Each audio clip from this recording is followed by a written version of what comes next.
কক্সবাজার চকরিয়া পেকুয়া এক আসনের সাবেক সংসদ সদস্য জাফর আলম বিএ অনার্স এম কে আদালতে হাজির করার কেন্দ্র করে চকরিয়াতে শুরু হলো এক মানববন্ধন ও বিক্ষোভ মিছিল।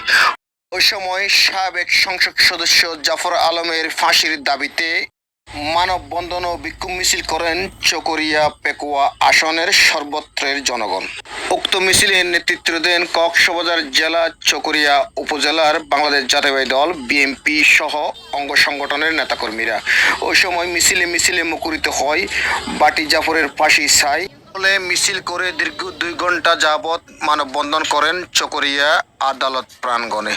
ওই সময় দীর্ঘ 2 ঘন্টা পরে মানববন্ধনে অংশগ্রহণ করা নেতাকর্মীদের মধ্যখানে বাড়ি জাফরকে উপস্থিতি না পেয়ে হতাশ হন অনেকে। পরপরেই নেতাকর্মীরা উক্ত মানববন্ধনটি সমাপ্ত ঘোষণা করেন। তার মানববন্ধনে ছিল উপজেলার বিভিন্ন এলাকা থেকে আগত বাংলাদেশ জাতীয়তাবাদী দলের অঙ্গ সংগঠন ও সহযোগী সংগঠনের নেতাকর্মীরা। ওই সময় সংক্ষিপ্ত বক্তৃতা বলেন যে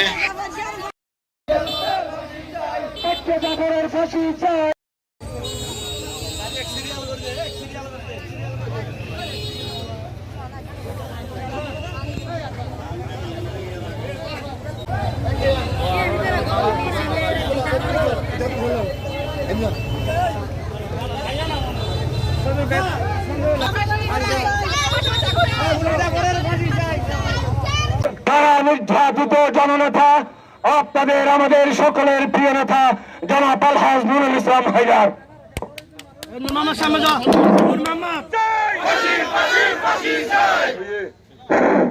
বিসমিল্লাহির রহমানির রহিম। আমরা আজকে জানতে পারলাম এ দেশের কুখ্যাত সন্ত্রাসী, বহু হত্যা মামলার আসামি এবং জবরদখলকারী, নৈরাজ্যবাদী, অস্ত্রধারী বাচ্চা জাফরকে আজকে করে তোলা হবে।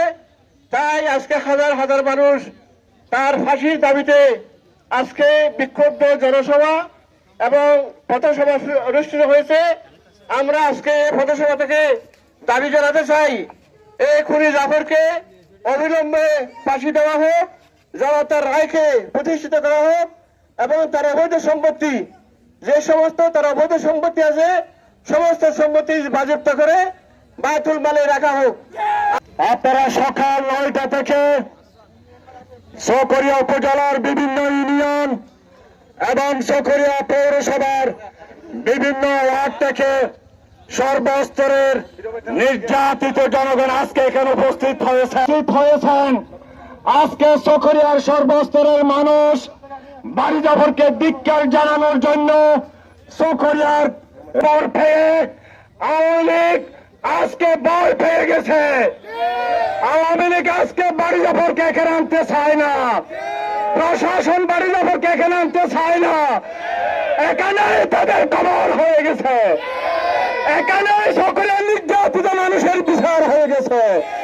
এখন আপনাদের সম্মুখে বক্তব্য রাখবেন বাংলাদেশ জাতীয়তাবাদী দল চকরিয়া উপজেলা বিএনপির বিপ্লবী আহ্বায়ক, চকরিয়া উপজেলা বিএনপির সাবেক সফল সভাপতি, যিনি এই বৃদ্ধ বয়সে আমাদের সাথে রাজপথে আন্দোলন সংগ্রামে ফ্যাসিস্টদের বিরুদ্ধে আমাদের সাথে রাজপথে ছিলেন, আপনাদের আমাদের সকলের প্রিয় নেতা জনাব এনামুল হক সাহেব। জনাব এনামুল হক সাহেব। বিএনপি নেতৃবৃন্দ, অঙ্গ সংগঠনের নেতৃবৃন্দ, এবি পার্টির নেতৃবৃন্দ এবং সর্বস্তরের নেতৃবৃন্দ, আসসালামু আলাইকুম ওয়া রাহমাতুল্লাহি ওয়া বারাকাতুহু। আমার যে মা বোনেরা আজকে অক্লান্ত পরিশ্রম করে এই প্রোগ্রামে সামিল হয়েছেন তাদেরকে সশ্রদ্ধ সালাম জানাই। প্রিয় নেতৃবৃন্দ, আপনাদেরকে আমরা আশ্বস্ত করতে চাই, যাদের সম্পত্তি কেড়ে নেওয়া হয়েছে সেই সম্পত্তি বাজেয়াপ্ত করে বায়তুল মালে সুপর্দ করতে হবে। যাদের ভূমি কেড়ে নেওয়া হয়েছে তা ফেরত দেওয়া হবে। রাষ্ট্রীয় সম্পত্তি যা দখল করা হয়েছে তা ফেরত দিতে হবে। রাজপথে আমাদের যত নেতার রক্ত ঝরেছে প্রতি ফোঁটা রক্তের দাম দিতে হবে। আমাদের যে সমস্ত নেতা রাজপথে খুন হয়েছে, আমরা জানি 6টা তাজা প্রাণ রাজপথে বিলীন হয়ে গেছে। তাদের জীবনের মূল্য দিতে হবে। এটা আমাদের দাবি, এটা আমাদের জনগণের দাবি। এটা প্রশাসনকে জানাতে চাই, এটা জুডিশিয়ালকে জানাতে চাই।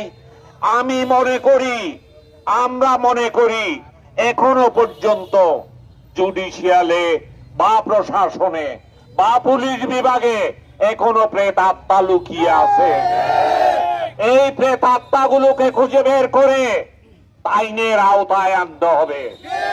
এরা যদি সচেতন হয়, এরা যদি আমাদের আকর্ষণ করছি, আপনারা দয়া করে ঘুমিয়ে থাকবেন না, আপনারা দয়া করে ফ্যাসিস্টের এজেন্ডা বাস্তবায়ন করবেন না, আপনারা জনগণের কাতারে আসুন। প্রিয় নেতৃবৃন্দ, আমি বক্তব্য বাড়াবো না।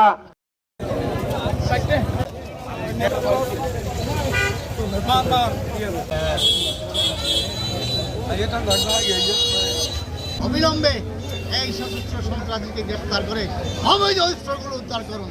আর না হয় চকরিয়ায় আবার শান্ত রাজপথ অশান্ত হয়ে যাবে। এই জন্য